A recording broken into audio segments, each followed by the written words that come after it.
wabarakatuh. Kembali lagi bersama saya Nur Amelia Pertiwi dari Prodi D3 Teknologi Laboratorium Medis kelas B tingkat 1. Nah, di sini saya akan menjelaskan materi tentang sistem fisiologi anatomi darah dan komponen darah. Nah, pada video kali ini kita akan membahas lebih detail tentang komponen penyusun darah, bagian yang diedarkan ke seluruh tubuh oleh jantung. Tahukah kalian bahwa pada tubuh manusia 55% dari darah kita tersusun oleh plasma darah dan 45% tersusun di atas sel-sel darah. Kita masuk pada sistem komponen peredaran darah.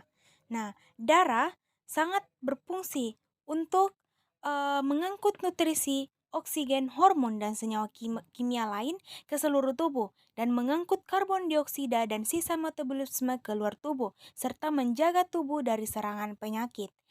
Selanjutnya, mari kita bahas satu persatu bagian-bagian penyusun jaringan darah. Yang pertama adalah plasma darah. Plasma darah tersusun atas 91,5% air dan 8,5 zat-zat terlarut. Zat-zat terlarut tersusun atas protein dan beberapa zat. Zat-zat tersebut antara lain yang terlarut dalam plasma darah seperti sari makanan, mineral, hormon, antibodi, dan zat-zat sisa metabolisme. Setelah mengenali plasma darah, kita akan membahas tentang sel darah merah. Sel darah ini dibagi lagi menjadi 3 jenis. Ada sel darah merah, sel darah putih, dan keping darah atau trombosit. Yang pertama adalah sel darah merah atau eritrosit. Sel darah merah atau bisa disebut dengan eritrosit merupakan sel yang berbentuk donat dengan cekungan di tengah yang berwarna merah dan tidak memiliki inti sel. Penyebab sel darah merah ini berwarna merah karena mengandung hemoglobin. Hemoglobin dalam suatu protein yang berfungsi membawa oksigen dari sel darah menurun banyak mengandung oksigen.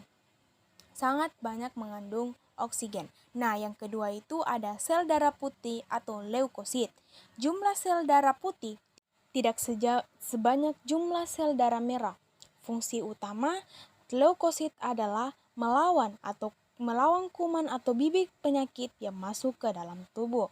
Sel darah putih memiliki bentuk yang tidak tetap atau bersifat ameboid dan mempunyai inti. Apabila di dalam darah terdapat penjumlahan leukosit, maka kemungkinan terjadi infeksi pada tubuh manusia. Nah, yang ketiga adalah keping darah atau bisa disebut dengan trombosit. Trombosit yang sering juga disebut dengan keping darah merupakan komponen darah yang termasuk kecil dibandingkan komponen darah sel-sel darah lainnya karena terdiri dari gumpalan atau keping yang tidak memiliki inti sel. Nah, fungsi utama dari trombosit ini adalah membawa faktor pembekuan darah. Yaitu ada 3 teman-teman, ada sel darah merah atau eritrosit, ada sel darah putih atau leukosit, dan keping darah atau trombosit. Nah, sudah paham ya bagian-bagian yang membentuk jaringan darah, ada plasma darah dan sel-sel darah.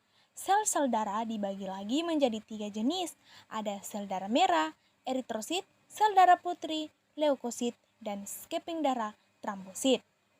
Nah, teman-teman, itulah tadi penjelasan pada sel darah merah dan plasma darah.